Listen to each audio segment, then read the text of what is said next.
फरवरी माह में दुनिया के दो महान साहित्यकारों का जन्मदिन है। पहले हमारे देश के महाकवि निराला का, जिनका जन्म 21 फरवरी 1899 को हुआ था, जिस पे विवाद है। वैसे निराला का जन्मदिन बसंत पंचमी को मनाया जाता है। दूसरे फासिज्म की काली ताकतों के खिलाफ लड़ने वाले योद्धा, नाटककार, साहित्यकार जर्मनी के बेटोल्ट ब्रेस्ट, जिनका जन्म 10 फरवरी को हुआ था।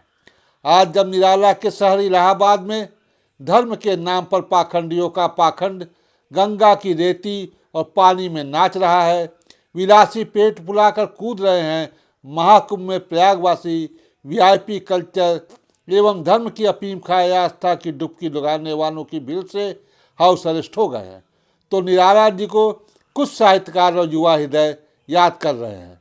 निराला जैसे जन कवियों को सत्ताधारियों ने जन से दूर कर बस संकीर्ण तरीके से पाठ्य पुस्तकों में समेट दिया है।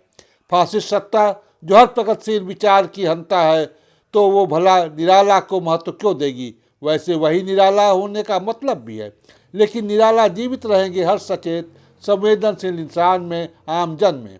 खैर, जब चोर ही खुद को चौकीदार कर रहा हो, तो आइए निराला जी के जन्मदिन पर निराला जी की ये कविता से उन्हें याद करते हैं।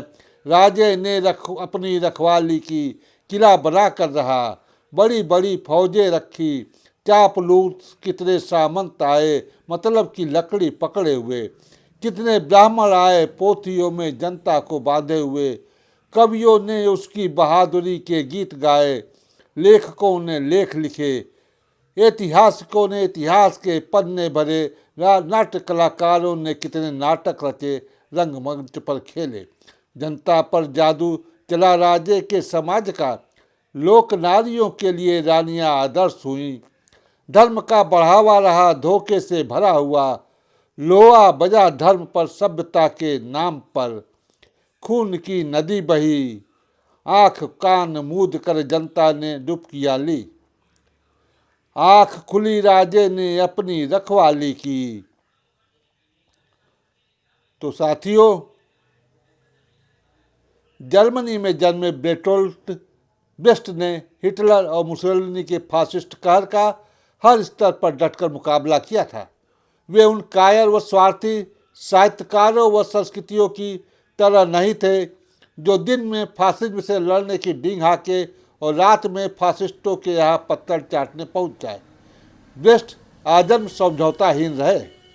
उनके घर में चारों ओर दरवाजे थे और उनका सामान हमेशा बंधा रहता था। वित्तीय पूंजी के पतित मानवद्रोही चरित्र की तस्वीर उन्होंने अपने उपन्यास 3 टका में किया है। वो आज और प्रासंगिक हो उठा है।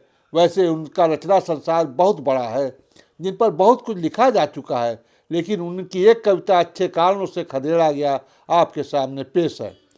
खाते पीते घर के बच्चों की तरह मेरा लालन पालन हुआ, मेरे माँ बाप ने मेरे गले में एक कॉलर बांधा और खूब टहल खिदमत करते हुए मुझे पाला पोसा और बड़ा किया। उन्होंने मुझे ऐसी शिक्षा दी ताकि मैं दूसरे के ऊपर हुक्म व रौब गालिब कर सकूं। लेकिन मैं जब सयाना हुआ और अपना अड़ोस पड़ोस देखा, तो अपने खेमे के लोगों मुझे कतई नहीं भाए। न मुझे हुक्म देना भाता, न अपनी खिदमत।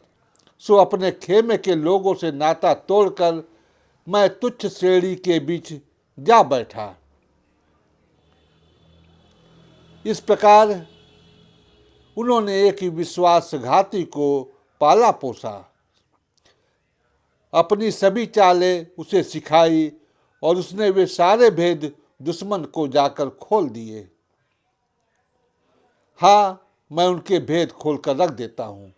मैं उन लोगों के बीच जाकर उनकी ठगी का पर्दाफाश कर देता हूँ।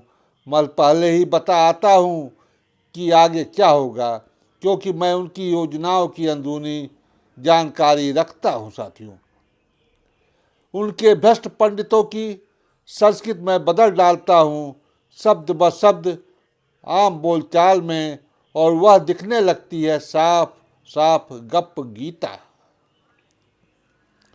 इंसाफ के तराजुओं पर वे कैसे डंडी मारते हैं, यह पोल भी मैं खोल देता हूँ। और उनके मुखबिर बता आते हैं उन्हें कि मैं ऐसे मौक़ों पर बेदखल लोगों के बीच बैठता हूँ जब वे बगावत की योजना बना रहे होते हैं। उन्होंने मेरे लिए चेतावनियाँ भेजी और मैंने जो कुछ भी जोड़ा था अपनी मेहनत से वह छीन लिया। इस पर भी मैं जब बाज ना आया वे मुझे पकड़ने के लिए आए, हालांकि उन्हें मेरे घर पर कुछ भी नहीं मिला था सिवाय उन पर्चों के जिसमें जनता के खिलाफ उनकी काली करतूतों का खुलासा था। सो चटपट उन्होंने मेरे खिलाफ एक वारंट जारी किया जिसमें आरोप था कि मैं तुच्छ विचारों का हूँ, यानी तुच्छ लोगों के तुच्छ विचार। मैं जहाँ कहीं जाता धन कुबेरों की आग का कांटा सिद्ध होता था, लेकिन जो खाली हाथ होते वे मेरे खिलाफ जारी वारंट पढ़कर मुझे यह कहते हुए छुपने की जगह देते कि तुम्हें एक अच्छे कारण के लिए खदेड़ा गया है। जय हिंद, जय भारत। धन्यवाद साथियों।